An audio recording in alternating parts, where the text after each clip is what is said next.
बांग्लादेश है और उसके सामने एक तगड़ी टीम इंडिया है। लेकिन एक बात तो तय है कि जो गलती पाकिस्तान ने की थी वो गलती इंडिया ने, कि हम किसी भी एंगल से बांग्लादेश को यहाँ, वो कहते हैं ना कि डिसरिस्पेक्ट हो जाती है कि हल्की टीम आ रही है तो आप उसको ये समझो कि नहीं जी वो हमारे किसी मुकाबले में नहीं है, और वही आपको सरप्राइज आपके बैकयार्ड में करके चले जाए। अक्षर है, जडेजा है, अश्विन है, कुलदीप है, सिराज है, बुमराह है, जसवाल है, गिल है, रोहित है, विराट है, राहुल है, पंत है और जनाब चुरैल भी है। इंडिया के पास जो स्पिनर है ना, एक स्पिनर हमें भी दे दो भाई। अश्विन, जडेजा, अक्षर Patel, Kuldeep Yadav, world class spinner और चारों को बैटिंग आती है। टेस्ट स्क्वाड हमारे सामने आ गई। देखें ये होता है एक तगड़ा सिस्टम। ये होती हैं ये जो दुलीप ट्रॉफीज कह लें या हमारे यहाँ जो चैंपियंस कप होते हैं, जो डोमेस्टिक में ऐसे टूर्नामेंट्स कराए जाते हैं ना जहां आपको परखना होता है, आप कंफ्यूज होते हैं कि यार इतना बड़ा पूल है तो उसमें से पिक एंड चूज कैसे करें, कौन अप्रोप्रिएट होगा। तो जब इस तरह के टूर्नामेंट्स होते हैं ना कि अब आप टेस्ट सीजन में इंटर होने वाले हैं 10 टेस्ट मैचेस, उससे पहले आप दुलीप ट्रॉफी खेल रहे हैं जो कि फर्स्ट क्लास है, वहां जो अच्छा परफॉर्मर है फॉरन आइडेंटिफाई हो गया, फॉरन नोटिफाई। रिसेंट जो सुनहरी तरीन दौर था वो आपको याद होगा, वही उनकी वो जो उन्होंने शानदार किस्म की ऑस्ट्रेलिया के खिलाफ ऑस्ट्रेलिया में जो परफॉर्मेंस दिखाई थी, जिसके ऊपर इंडिया ने ऑस्ट्रेलिया को ऑस्ट्रेलिया में हराया था, तो वो अभी तक सबको याद होगी। तो वो गुड वाइब्स हैं उनको लेकर के और उनको दोबारा लेके आए हैं। अगेन इंडिया ने एक तगड़ा स्पिन स्क्वाड अपने साथ रखा है जो कि बैटिंग भी कर सकता है। जडेजा भी नजर आ रहे हैं, अक्षर पटेल भी नजर आ रहे हैं, कुलदीप यादव भी हैं। सो साथ में आपके कहते हैं रविचंद्रन अश्विन का एक्सपीरियंस भी होगा।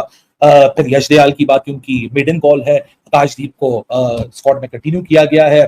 ध्रुव जुरल जो कि इस दुलीप ट्रॉफी के अभी बहुत ही छोटा सा सैंपल साइज शुरू हुआ है अभी तो। जय हिंद दोस्तों, भारत और बांग्लादेश की जो टेस्ट सीरीज होने वाली है उसकी भारत की स्क्वाड अनाउंस हो गई है। और भारत की स्क्वाड देखने के बाद पाकिस्तान की मीडिया ने अभी से हार मान ली है कि मतलब बांग्लादेश की टीम भारत से नहीं जीत पाएगी। दोस्तों अगर आप लोगों ने अभी तक वीडियो को लाइक नहीं किया है तो वीडियो को लाइक और चैनल को सब्सक्राइब जरूर करें। ये वही बांग्लादेश की टीम है जो पाकिस्तान से जीत के आई है और पाकिस्तान को उनके घर में 2-0 क्लीन स्वीप करके आई है। और पाकिस्तानी ये चाहते हैं कि जैसे पाकिस्तान को बांग्लादेश ने घर में घुस के हराया, 2 मैच क्लीन स्वीप किया, वैसे ही बांग्लादेश भारत को भारत में जाके हराए। इसीलिए भारत की इतनी तगड़ी स्क्वाड देख के पाकिस्तानी मीडिया का रोना धोना मचा हुआ है कि भारत ने इतनी तगड़ी है स्क्वाड कैसे अनाउंस कर दी इतनी कमजोर की टीम के अगेंस्ट। पर शायद ये भूल गई यही कमजोर टीम ने पाकिस्तान को 2-0 पाकिस्तान में घुस के हराया। टेस्ट स्क्वाड हमारे सामने आ गई। देखें ये होता है एक तगड़ा सिस्टम।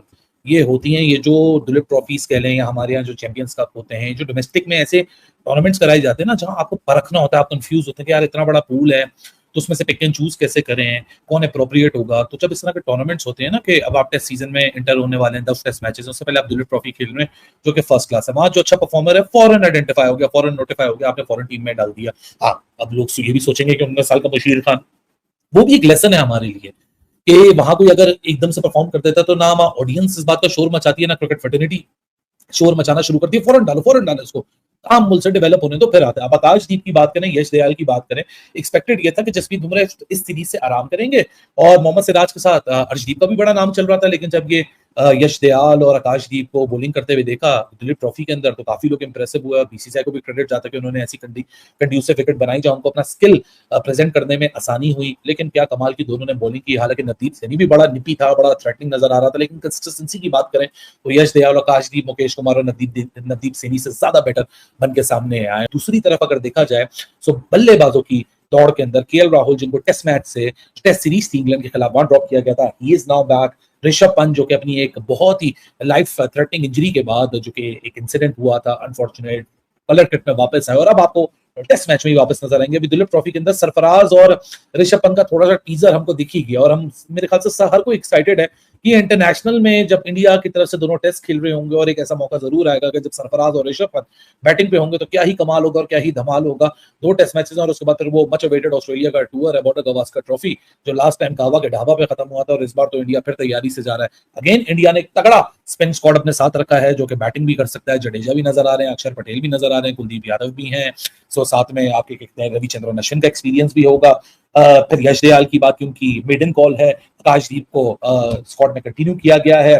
ध्रुव जुरल जो कि इस दुलीप ट्रॉफी के अभी बहुत ही छोटा सा सैंपल साइज शुरू हुआ है अभी तो, और 60 डिसमिसल्स हैं आज तक दुलीप ट्रॉफी में। सबसे ज्यादा डिसमिसल्स हैं वो एमएस धोनी के नाम पे, 7 डिसमिसल्स थे एग्जैक्टली, और 2004 और 2005 का सीजन था, तो 20 साल बाद ध्रुव जुरल ने उसको बराबर किया। Now he will be continuing with Indian squad. अगर होता तो शायद वो जो 20 साल पुराना रिकॉर्ड है जिसको बराबर किया वो रिकॉर्ड भी तोड़ देता। और ध्रुव जुरल की जो आज, बल्कि इनफैक्ट इस मैच के अंदर ऋषभ पंत ने भी डाउन द लेग ऐसा कमाल कैच कर लिया, लेकिन कल जो मुशीर खान का कैच ध्रुव जुरल ने पकड़ा था वो भी बड़ा कमाल का था। तो he is been very athletic as well, so he is getting retain, so is Sarfaraz Khan, Yash Dayal का मिड इन कॉल है, रविंद्र जडेजा, रविचंद्रन अश्विन, कुलदीप यादव, अक्षर पटेल, जसप्रीत बुमराह, मोहम्मद सिराज बॉलिंग को अटैक, जो पेस अटैक है उसको लीड करेंगे, क्योंकि जसप्रीत बुमराह दो ही फास्ट बॉलर्स खेलते हुए नजर आ रहे हैं, क्योंकि जिन दोनों सेंटर्स पे इंडिया ने ये टेस्ट मैच रखे हुए हैं, चेन्नई और कानपुर में मेरे ख्याल से कमोबेश तय ही है कि इंडिया स्पिन हैवी जाएगा और यहाँ साथ सपोर्ट में जसप्रीत बुमराह और मोहम्मद सिराज होंगे। लेकिन वेरी इंटरेस्टिंग थिंग टू सी, उसके बारे में बाद में बात करते हैं। जरा ये जो प्रेस रिलीज आई है बीसीसीआई की तरफ से, उसको एक नजर डाल लेते हैं कि पहले सब अपने तगड़े प्लेयर्स शामिल किए हैं। केएल राहुल को श्रेयस अय्यर के ऊपर इसलिए दी है, बर्तरी दी गई है और उनको सिलेक्ट किया गया। आई थिंक सो कि उनकी जो श्रेयस अय्यर की जो लेटली फॉर्म है ना टेस्ट क्रिकेट में, वो कोई इतनी अच्छी नहीं रही और उन्होंने कहा कि let's try another one this time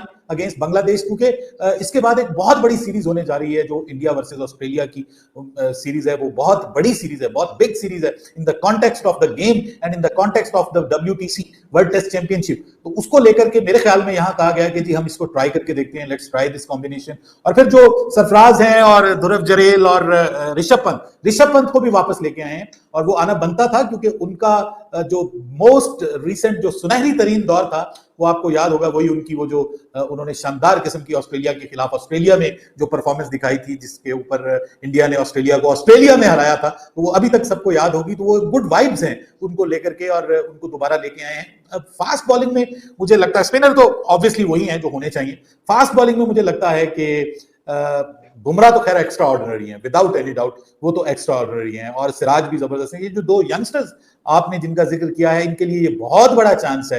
ये एक इनका, देखिए हम बहुत सारी चीजों पे एतराज करते हैं इंडिया में कि यार मुशीर को आना चाहिए था, इसको मतलब जो बॉलिंग में आपके और ऑप्शंस मौजूद थी उन लड़कों को लेके आना चाहिए था। लेकिन ये एक तरीका है इंडियन क्रिकेट बोर्ड का, वो अपने हिसाब से सिलेक्शन करते हैं, उनका एक माइंडसेट होता है, उसको लेकर के वो सिलेक्ट करते हैं। गलत भी हो जाता है, बाज़ औक़ात दुरुस्त भी साबित होता है और हम जो कह रहे होते हैं वो गलत हो जाता है। तो मेरे ख्याल में उन्होंने एक यूथ और एक्सपीरियंस का एक कॉम्बिनेशन बनाने की कोशिश की। और द इंपॉर्टेंट थिंग कि ये जो स्क्वाड आया ना, इससे पता चलता है कि they are not taking Bangladesh light, और वो बांग्लादेश को बिल्कुल आसान हरीफ नहीं समझ रहे। वो समझते हैं कि बांग्लादेश की टीम उनको टफ टाइम दे सकती है, तो वो बांग्लादेश के खिलाफ फुल स्ट्रेंथ टीम अनाउंस की है। अदरवाइज कोई बहुत ही इस तरह का मामला होता, बांग्लादेश की पाकिस्तान से 2-0 अगर हारी होती बांग्लादेश, तो आई थिंक सो कि फिर यहाँ पे सिचुएशन मुख्तलिफ होती है और मुमकिन है कुछ प्लेयर्स को रेस्ट दे दिया जाता। लेकिन यहां पे क्योंकि उन्होंने ऑब्जर्व किया है कि बांग्लादेश के पास अब टेस्ट क्रिकेट के 12 मसाले मौजूद हैं, और वो मसाले खास तौर पे जो सब कॉन्टिनेंट की कंडीशंस में चलते हैं वो सारे के सारे मौजूद हैं, और इंडियन कंडीशंस किसी हद तक बांग्लादेश की जो कंडीशंस हैं उनके साथ भी मैच खाती हैं टेस्ट क्रिकेट में, स्लो टर्नर और इस तरह की पिचेस। तो अब मेरे ख्याल में इस वजह से एक उन्होंने देखा, उन्होंने कहा कि भाई हमें रिस्पेक्ट देनी चाहिए, जो टीम अब इंप्रूव्ड टीम के तौर पे नजर आ रही है, बेटर टीम के तौर पे नजर आ रही है, हमें उसको फुल रिस्पेक्ट देनी चाहिए और अपनी बेस्ट टीम खिलानी चाहिए। और obviously it will be a good time for team India to have very good practice of red ball cricket before going to Australia. देखा दोस्तों, भारतीय टीम का स्क्वाड देख के पाकिस्तानी मीडिया मतलब कैसे हैरान है कि भारत की टीम इतनी मजबूत भारत ने अनाउंस करी है। इस टीम को तो कोई भी नहीं हरा सकता, क्योंकि ये टीम ऑस्ट्रेलिया को जाकर 2 बार सीरीज जीत चुकी है। इसीलिए ये मीडिया वाले कह रहे हैं कि पाकिस्तान की टीम को भारत से सीखना चाहिए कि मतलब घर में कैसे खेला जाता है और बाहर कैसे खेला जाता है। दोस्तों उम्मीद है आप लोगों को वीडियो पसंद आई होगी। अगर वीडियो अच्छी लगी हो तो वीडियो को लाइक और चैनल को सब्सक्राइब जरूर करें।